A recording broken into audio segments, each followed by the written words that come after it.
किसान भाइयों नमस्कार। इस वीडियो में हम बात करेंगे गेहूं की फसल में खरपतवार नियंत्रण के बारे में।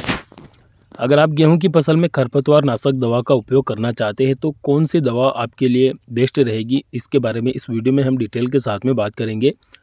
और इस वीडियो में हम गेहूं के लिए एक अच्छी खरपतवार नाशक दवा के बारे में आपको जानकारी देने वाले हैं, तो आप इस वीडियो को अंत तक पूरा देखें। साथ ही वीडियो अच्छा लगे तो लाइक ज़रूर करें, और अगर आपने अभी तक हमें फॉलो नहीं किया है तो हमें फॉलो ज़रूर कर लीजिए। किसान भाइयों, बात करें गेहूं की फसल के बारे में, तो गेहूं की फसल में आपने देखा होगा कई प्रकार के खरपतवार उगते हैं। चौड़ी पत्ती के, सकरी पत्ती के, कई प्रकार के खरपतवार उग जाते हैं। तो अगर आप समय पर अपने गेहूं फसल की निराई गुड़ाई नहीं करवा सकते हैं तो फिर आपको उसमें खरपतवार नाशक दवा का उपयोग करना पड़ता है। और किसान भाइयों, गेहूं की फसल में कुछ ऐसी खरपतवार नाशक दवाइयाँ भी आती हैं जिनका किसान भाई बिना जानकारी के ही उपयोग करते हैं, तो उन दवाओं का असर आगे जब अगली फसल जब आप लगाते हैं तो उन फसलों पर असर देखने को मिलता है। तो आपको एक सही दवा का चुनाव करना है जिससे कि जो खरपतवार आपकी फसल में है वो भी खत्म हो जाए और भविष्य में अगली फसल में भी कोई नुकसान ना उठाना पड़े।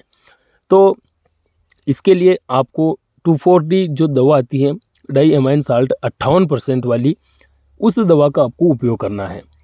किसान भाइयों, यह जो दवा है, इस दवा का उपयोग जब आप गेहूं की सिंचाई कर देंगे उसके 4-5 दिन बाद आपको इस दवा का उपयोग करना है। यानी कि इस दवा का उपयोग गीले खेत में किया जाता है, यानी कि खेत में नमी होती है तब इस दवा का उपयोग हम अपनी गेहूं फसल में कर सकते हैं।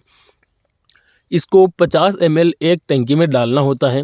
अगर आप 5 टंकी का स्प्रे कर रहे हैं अपने खेत में तो वहाँ पर आपको कम से कम 250 ml दवा लेनी पड़ेगी। अगर आप 10 टंकी का कर रहे हैं तो आपको आधा लीटर दवा लेनी पड़ेगी। आप अपने खेत के हिसाब से, टंकियों के हिसाब से मात्रा रख लीजिए, यानी कि एक टंकी में आपको 50 ml दवा डालनी है। किसान भाइयों, इसके अलावा एक 2,4-D नाम से एक और दवा आती है, आप कंफ्यूज ना हो जाएं इसलिए हम बता रहे हैं।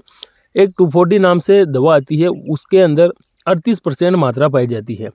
अब जो 38% वाली जो दवा आती है उसमें बहुत ही सोच समझकर उस दवा का उपयोग हमें करना पड़ता है, क्योंकि जो 38% वाली दवा होती है वो गेहूं उगने के बाद सूखे खेत में स्प्रे की जाती है, यानी कि उसके लिए नमी की आवश्यकता नहीं होती है। अगर आपके खेत में नमी नहीं है, आपने गेहूं की सिंचाई नहीं की है, तो उस दवा का उपयोग हम कर सकते हैं।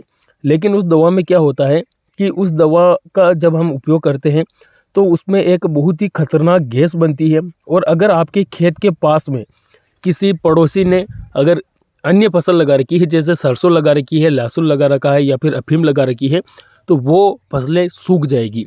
जी हाँ किसान भाइयों, इसलिए आप जो है 58% वाली दवा का ही उपयोग करें। इससे आसपास के खेतों में भी नुकसान नहीं होगा और यह दवा खरपतवारों को भी खत्म कर देगी और अगली फसल पर भी कोई असर नहीं होगा। तो आप 2,4-D 58% वाली दवा का उपयोग करें 50 ml प्रति टंकी की दर से। इससे आप गेहूं फसल में खरपतवार को आसानी से कंट्रोल कर सकते हैं। वीडियो अच्छा लगा तो लाइक करें और हमें फॉलो जरूर करें। धन्यवाद। जय जवान जय किसान।